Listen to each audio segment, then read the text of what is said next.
Bonjour à tous. Donc cette semaine, nous allons commencer à parler de l'équilibre de l'être. Alors pourquoi j'ai décidé de vous parler de ça? Tout simplement, comme vous le savez, je travaille beaucoup sur la notion du mental et je trouve que c'est intéressant d'expliquer un petit peu ma vision des choses par rapport à ça. Alors l'équilibre de l'être, déjà pour comprendre, il faut déjà que je vous explique comment nous sommes entièrement.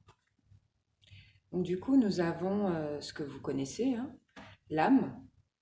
Donc l'âme qui est une essence pure, qui est la conscience, qui transporte nos mémoires karmiques, c'est-à-dire de nos anciennes vies, qui transporte les mémoires de cette vie et qui est aussi notre centre émotionnel. Elle est notre essence même, elle est en quelque sorte le conducteur.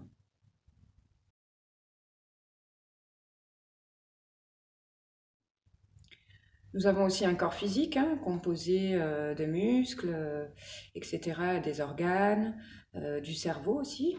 Ça, vous connaissez, hein, la machine exceptionnelle qui est notre corps et qui nous permet d'être incarné, enfin qui permet à notre âme d'être incarnée.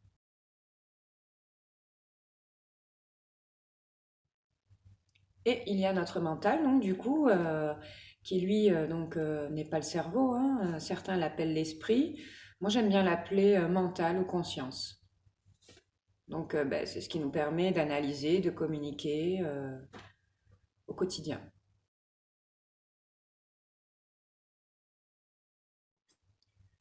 Alors, quand je dis mental, je ne parle pas du cerveau, hein, qui nous permet, lui, de faire fonctionner correctement notre corps, hein. C'est notre ordinateur de bord au niveau du corps. Donc, du coup, le cerveau, moi, je le rangerais plutôt dans le corps physique.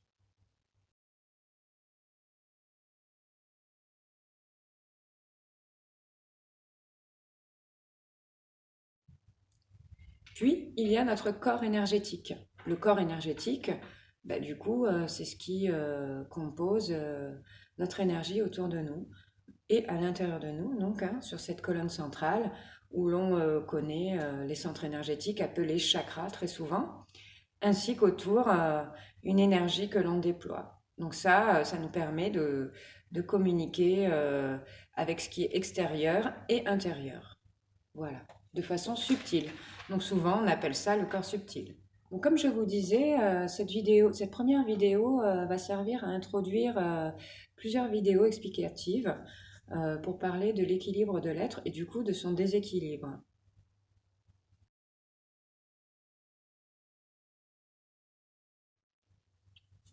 Donc le déséquilibre de l'être, donc de ces quatre choses dont je viens de vous parler, se produit souvent lorsqu'il y a un blocage dans le mental émotionnel.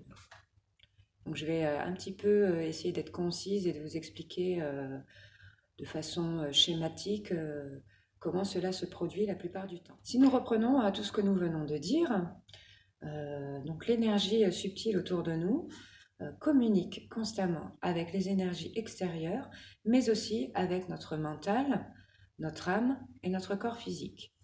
Le mental, lui aussi, est censé communiquer constamment avec notre énergie extérieure, donc subtile, ainsi qu'avec notre âme et notre corps physique. Et ainsi de suite. Le corps physique, c'est pareil.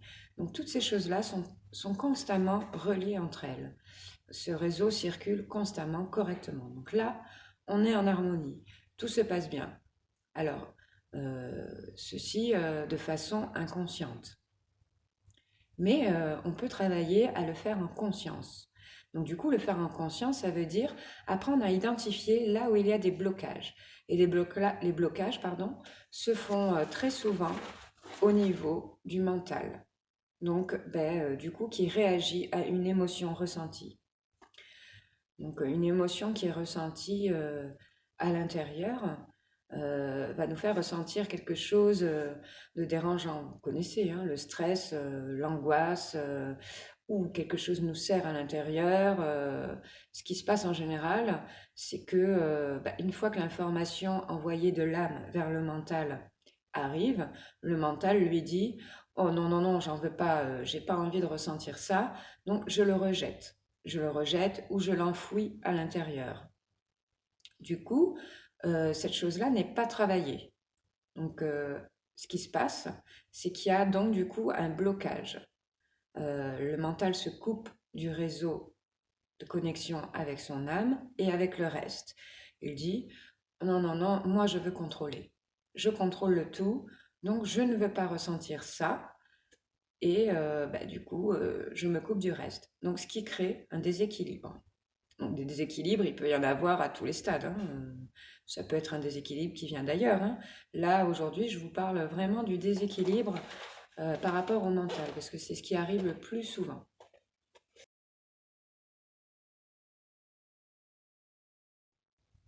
Du coup, comme le mental ne veut pas trier son émotion, et pour lui c'est difficile, du coup, il va renier ce que je vous expliquais juste avant.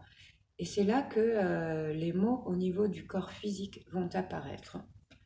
C'est-à-dire que l'énergie est altérée, protège moins bien le corps physique, le mental coupe la communication avec tout le reste, et du coup, comme il ne veut pas ressentir et contrôler, du coup, c'est le corps qui va commencer à somatiser.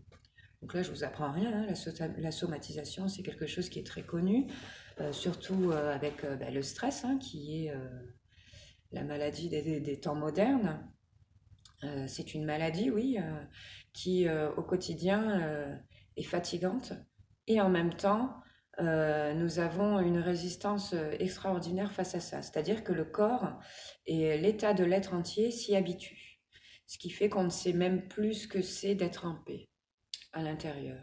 On croit savoir, ah oui, il y a des moments où on se sent bien, mais la plupart du temps, en constance dans la journée, on a du mal à rester en paix. Voilà ce que je voulais vous expliquer aujourd'hui. Donc là, c'est vraiment la vidéo d'introduction. Et on va un petit peu découper ça les semaines à venir. On va rester sur ce thème et je vais essayer de vous expliquer un peu plus en profondeur comment tout ça se produit avec des petits exemples. Voilà.